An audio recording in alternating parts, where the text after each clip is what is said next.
Bienvenue sur ce tutoriel de la mise en place d'un site web.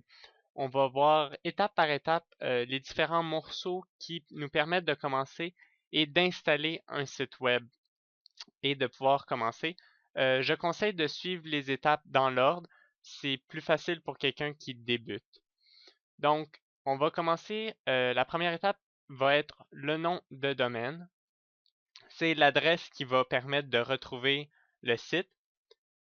Par la suite, on va parler de l'hébergeur. Donc, serveur aussi, c'est celui qui permet de mettre le site en ligne et qui soit tout le temps accessible. Ensuite, on va voir les différentes options pour la création et la mise à jour du site web. Donc, dépendamment du niveau de l'utilisateur.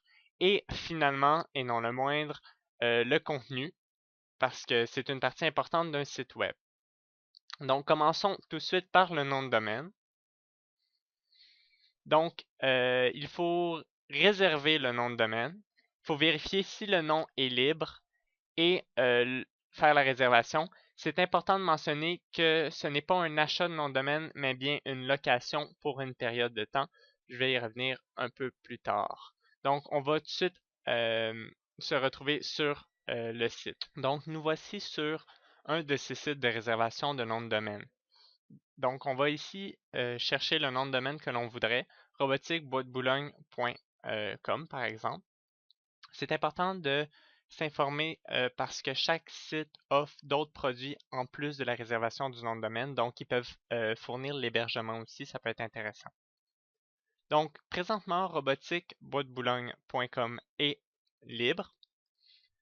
S'il n'était pas libre, on nous offre aussi différents choix qui pourraient nous intéresser et les différentes extensions possibles qui sont disponibles. Donc, on voit ici en bas à gauche les choix. La réservation va se faire au moment de passer à la caisse. C'est à ce moment-là qu'on va pouvoir décider pour combien de temps on garde le nom de domaine. On le loue en fait. Puis évidemment, le prix va varier selon le temps. Prochaine étape, le serveur. C'est aussi appelé l'hébergeur. Donc, c'est l'endroit où on va mettre, qui va mettre notre site en ligne. La première étape, c'est de bien identifier nos besoins, savoir l'espace disque qu'on va avoir besoin, la bande passante, donc les transferts de données qu'on va faire sur notre site, si on a besoin d'outils, de bases de données, les langages que l'on veut utiliser. Puis, par la suite, il faut chercher le fournisseur en fonction de ce besoin-là. Donc, le plus tôt on sait le but de notre site, donc vers quoi on s'en va, si c'est un blog ou si c'est tout simplement des pages d'information, on peut vraiment cibler le besoin et choisir le fournisseur qui nous convient le mieux. Il faut mentionner que chaque hébergeur va avoir une interface différente. Donc, ce qu'il y a présentement à l'écran, c'est seulement pour vous montrer à quoi l'on peut s'attendre lorsque l'on voit une interface. Donc, prochaine étape, c'est la création du site web.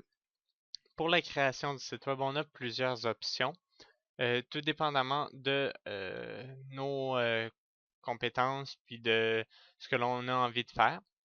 La première option, c'est l'option programmation. Bon, j'ai mis programmation ici, mais en fait, il faut comprendre que c'est par nous-mêmes. On pourrait commencer dans un fichier texte à taper du HTML, du PHP ou différents autres langages utilisés dans la création d'un site web.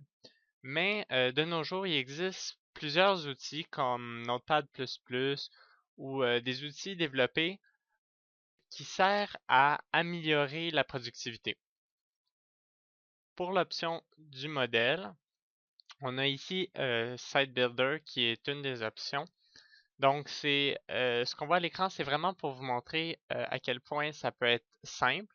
On n'a pas tant de contrôle malheureusement, mais on peut choisir un modèle préfet de site comme on voit sur à l'écran. On change les différents paramètres comme le nom, les images qu'on peut uploader.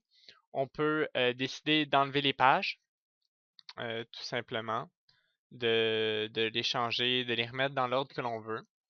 Ce qui était très intéressant avec ça, c'est qu'on n'a jamais accès derrière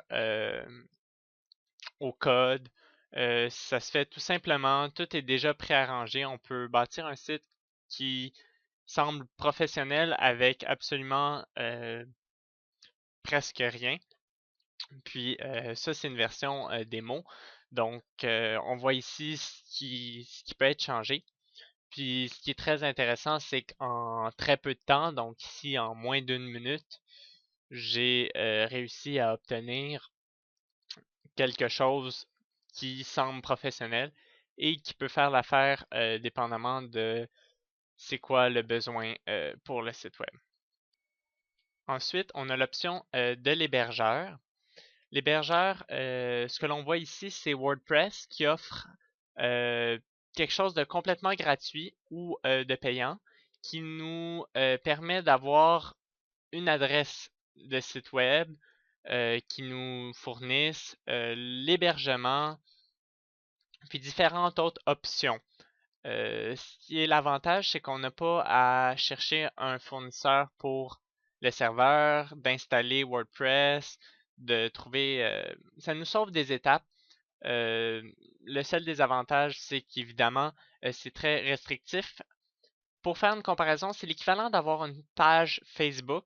Donc, on n'est pas propriétaire de Facebook, mais on a une page sur justement Facebook.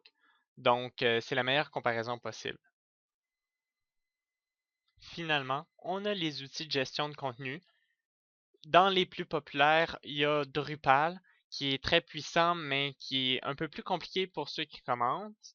On a Joomla, donc ce que l'on voit présentement à l'écran, qui est un peu l'intermédiaire. Il y a WordPress, qui est surtout orienté pour les blogs, mais qui est un outil très simple pour ceux qui apprennent à faire un site. Et finalement, il y a Moodle, qui est une plateforme dédiée à l'éducation. La dernière étape, et non la moindre, c'est évidemment le contenu. Selon moi, c'est la chose la plus importante lorsque l'on crée un site web.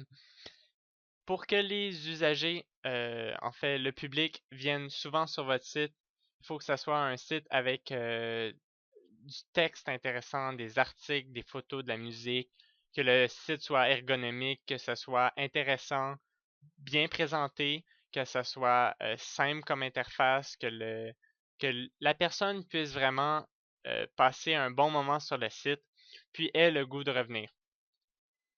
Ceci conclut le tutoriel sur la mise en place d'un site web. Bien que les informations aient été survolées rapidement, le but de ce tutoriel-là, c'était de vous donner la base, au moins de vous orienter lorsque vous créez un site web.